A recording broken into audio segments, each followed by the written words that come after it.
প্রাক্তন মোহনবাগানের defender Sumit Rathi plus একজন নাইজেরিয়ান ডিফেন্ডারকে সাইন করানো হলো। সেই বিষয়ে বিস্তারিতভাবে বলবো আজকের এই ভিডিওতে। তাছাড়া সিএফএল এর চ্যাম্পিয়নশিপের ম্যাচে ইস্টবেঙ্গলের সিনিয়র গুরুত্বপূর্ণ তিনজন খেলোয়াড়কে ইস্টবেঙ্গল পাচ্ছে না, কেন পাচ্ছে না সেই বিষয়ে আপডেট দেবো আজকের এই ভিডিওতে। তাছাড়া থাকছে আজকে সিএফএল এর অবনমনের ম্যাচ ছিল মোহামেডান স্পোর্টিংয়ের, কিন্তু মোহামেডান স্পোর্টিং সেই ম্যাচ না খেলে তারা কিভাবে অবনমন বাঁচিয়ে নিল তারও আপডেট দেবো আজকের এই ভিডিওতে। আর জানাবো রাজমাতা জিজাবাই ট্রফিতে বাংলার মেয়েদের আপডেট। সমস্ত খবর এক এক করে বলবো। তার আগে প্রতিদিনের মতো বলবো, খেলার আপডেট খবর পাওয়ার জন্য আমাদের চ্যানেলটিকে সাবস্ক্রাইব করতে একদম ভুলো না। তো চলো শুরু করা যাক আজকের প্রথম খবর। আজকের প্রথম খবরটি শুরু করছি মহিলা ফুটবল নিয়ে, যেখানে আজকে বাংলার মেয়েরা খেলতে নেমেছিল রাজমাতা জিজাবাই ট্রফির শেষ ম্যাচ খেলতে। আর সেখানে কিন্তু তারা সিকিমকে 5-1 গোলে হারিয়ে দিয়েছে। আর এই বাংলার মেয়েরা কিন্তু তাদের গ্রুপের প্রত্যেকটা ম্যাচ তারা ভালোভাবে জিতেছে। আর এই মুহূর্তে তারা মূল পর্বে কিন্তু কোয়ালিফাই করে নিল। এরপরের যে আপডেটটি দেবো সিএফএল এর, যেখানে সিএফএল এর আজকে থেকে কিন্তু অবনমনের ম্যাচ শুরু হয়েছে। যেখানে সবার প্রথম ম্যাচটি হয়ে গেছে ক্যালকাটা পুলিশ ক্লাব, যারা মুখোমুখি হয়েছিল রেলওয়ে এফসির বিরুদ্ধে। আর এই ম্যাচটি কিন্তু গোলশূন্য ড্র হয়। আরেকটি ম্যাচ খেলার কথা ছিল মোহামেডান স্পোর্টিং ভার্সেস সাধারণ সমিতির মধ্যে, কিন্তু সাধারণ সমিতি দল নামায়নি, যার জন্য 3 পয়েন্ট পেয়ে গেছে মোহামেডান স্পোর্টিং, যার জন্য মোহামেডান স্পোর্টিং কিন্তু নিজেদের অবনমন বাঁচিয়ে নিল।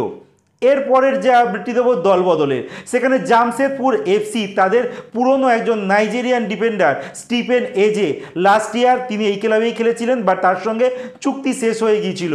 লাস্ট ইয়ার তিনি জামশেদপুরের হয়ে 23টা ম্যাচ খেলেছেন, 3খানা গোলও করেছিলেন এই ডিফেন্ডার।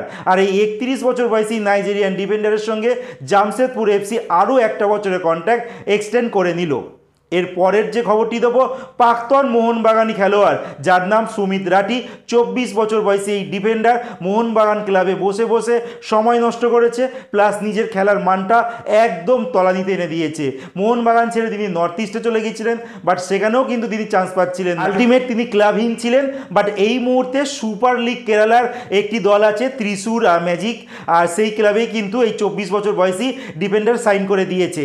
আর এই ত্রিশুর ম্যাজিকে গিয়ে দেখা যাক তার জীবনে কোনো ম্যাজিক হয় কিনা। একটা সময় বলা হচ্ছিল এই সুমিত রাঠির মধ্যে প্রচুর প্রতিভা রয়েছে, বাট তার প্রতিভা বর্তমানে কিন্তু একদম নিচে নেমে গেছে। এবার দেখা যাক ত্রিশুর ম্যাজিকে গিয়ে তার ম্যাজিকটা হয় কিনা। তো এর পরের যে শেষ যে আজকের যে আপডেটটি দেবো ইস্টবেঙ্গল ক্লাবকে নিয়ে। ইস্টবেঙ্গল ক্লাব আগামীকাল মানে বৃহস্পতিবার থেকে কিন্তু সিএফএল এর সুপার 6 ম্যাচ খেলতে নামছে, যেখানে ইস্টবেঙ্গল প্রথম ম্যাচ সুপার 6-এ খেলতে চলেছে ইউনাইটেড কলকাতা স্পোর্টস ক্লাবের বিপক্ষে। আর এই ম্যাচে কিন্তু ইস্টবেঙ্গলের 3জন খেলোয়াড় থাকছে না। একজন হচ্ছে দেবজিৎ মজুমদার, আরেকজন হচ্ছে সায়ন ব্যানার্জি। এই দুজন খেলোয়াড় কার্ড সমস্যার জন্য কিন্তু এই ম্যাচটা মিস করছে। এবার ইস্টবেঙ্গল টিমের ক্যাপ্টেন সৌভিক চক্রবর্তী বলা যেতে পারে ইস্টবেঙ্গলের মাঝমাঠের খেলোয়াড়। আর এই খেলোয়াড় কিন্তু এই 3টে ম্যাচ যে ইস্টবেঙ্গলের রয়েছে United Kolkata sports club, Diamond Harbour এফসির সঙ্গে খেলা রয়েছে, এছাড়া শেষ ম্যাচটা আছে ইউনাইটেড স্পোর্টস ক্লাবের সঙ্গে, এই 3টে ম্যাচে কিন্তু একদমই থাকছে না সৌভিক চক্রবর্তী। কারণ এই জন্য সৌভিক চক্রবর্তীর গোড়ালিতে চোট লেগেছে, আর তার চোট কিন্তু 1 মাসের মধ্যে সুস্থ হবে না, যার জন্য কিন্তু ইস্টবেঙ্গল দল এই গুরুত্বপূর্ণ বাঙালি খেলোয়াড়কে কিন্তু হারিয়ে ফেললো। আর এই 3জন খেলোয়াড়ই কিন্তু বাঙালি। আর এই মুহূর্তে কিন্তু সিএফএল এর একটা সিস্টেম রয়েছে বাঙালি খেলোয়াড়দের খেলানো, তো সেক্ষেত্রে ইস্টবেঙ্গলের 3জন বাঙালি খেলোয়াড় না থাকায় কিন্তু প্রথম ম্যাচটা একটা প্রবলেমে পড়লেও পড়তে পারে। তো দেখা যাক কোচ বিনোদ জর্জ এই প্রবলেমটা কাটিয়ে কীভাবে সামনের দিকে এগিয়ে যায়।